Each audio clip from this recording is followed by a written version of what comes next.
జగన్ ఇంటి దగ్గర ఉన్న హెలీప్యాడ్ భూమిపై కీలక వ్యాఖ్యలు చేసిన సీఎం చంద్రబాబు జగన్ ఇంటి పక్కన ఉన్న హెలీప్యాడ్ కోసం భూమిని బలవంతంగా లాక్కున్నారన్నారు. ప్రైవేట్ వ్యక్తి దగ్గర కొనుక్కొని భూమిని హెలీప్యాడ్ కోసం ఇవ్వనంటే బెదిరించారని అన్నారు. అయినా ఇవ్వకపోతే 22A పెట్టారని తెలిపారు. ప్రైవేట్ ల్యాండ్ దుర్మార్గంగా లాక్కున్నారని, చట్టాలు చేయాల్సిన ముఖ్యమంత్రి చట్టాలను అమలు చేయాల్సిన వ్యక్తి ప్రైవేటు వ్యక్తిని భూమిని ఇల్లీగల్గా 22A పెట్టారని ఆరోపించారు. 70 సంవత్సరాల డాక్యుమెంట్స్ ఉన్నాయి. వాళ్ళ ఆధీనంలో భూమి ఉంది. భూమి కాంపౌండ్ వాళ్ళు కట్టుకున్నారు. ఒక ఫైన్ మార్నింగ్ ఒక ఉదయంలో అక్కడ బలవంతంగా హెలిప్యాడ్ వచ్చింది. హెలిప్యాడ్ వేసిన తర్వాత రికార్డులు చూసుకున్నాడు. రికార్డులు చూసుకుంటే ఆయన పేరు లేదు. దాని మీద 22A పెట్టారు. అది ప్రభుత్వ భూమి అయిపోయింది. అది ప్రభుత్వ భూమి చేసి ఈయన అనుభవించుకోవడం మొదలుపెట్టాడు. అంటే ఏం తమ్ముళ్ళు విచిత్రం చూశారా? ఇదే డాక్యుమెంట్. నిన్నొచ్చి ఆయన అంటున్నాడు, సార్ మేము కొనుక్కున్నాం, కొనుగోళ్లు చేశాం.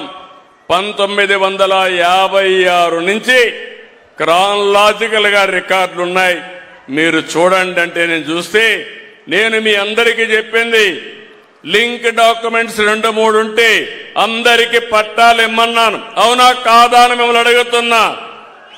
అలాంటిది 56 నుంచి అనేక డాక్యుమెంట్లుంటే ఇది ఆయన తీసుకున్న ల్యాండ్. ఈ పక్క ఒకటి ఉంది హెలిప్యాడ్, ఆ పక్క పైన ఉండేది, కింద నుండేది ఆయన ప్యాలెస్. ఇక్కడి నుంచి అక్కడ హెలిప్యాడ్ కోసం బలవంతంగా 22A కింద పెట్టి ప్రైవేట్ భూమిని గవర్నమెంట్ భూమి చేసుకొని ఆయన అనుభవించాడంటే ఎంత దౌర్భాగ్యమో మీరు ఒక్కసారి ఆలోచించండి. ఇది ఒక విషయం కాదు, ఇలాంటి కొన్ని లక్షల లావాదేవీలు జరిగాయి.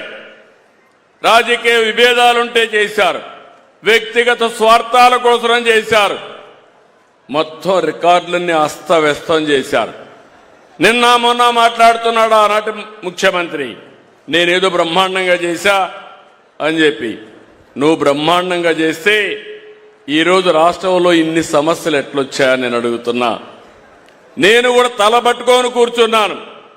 పార్టీ ఆఫీసు పోతే 100 మంది వచ్చేసేవారు. వచ్చిన వాళ్ళలో 100% ఒకటే సమస్య, భూ సమస్య. నా జీవితంలో ఇది ఫస్ట్ టైం ముఖ్యమంత్రి కాదు, 4వ ముఖ్యమంత్రి. నా జీవితంలో ఎప్పుడో చూడనన్ని భూ సమస్యలు చూసే పరిస్థితికి వచ్చాను. అయితే కొన్ని రోజులు ప్రయత్నం చేశాను.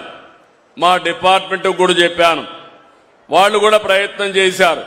అన్నీ చూసిన తర్వాత నాకు అనిపించింది, ఎట్టి పరిస్థితిలో మళ్లీ జీవితంలో ఎవడు కూడా మీ భూమి మీద కన్నీయకుండా పూర్తిగా సర్వ హక్కులు ఇచ్చి ఎక్కడికక్కడ సెక్యూరిటీ ఫీచర్లు పెట్టి ఇవ్వాలని నిర్ణయం చేసుకున్నాను.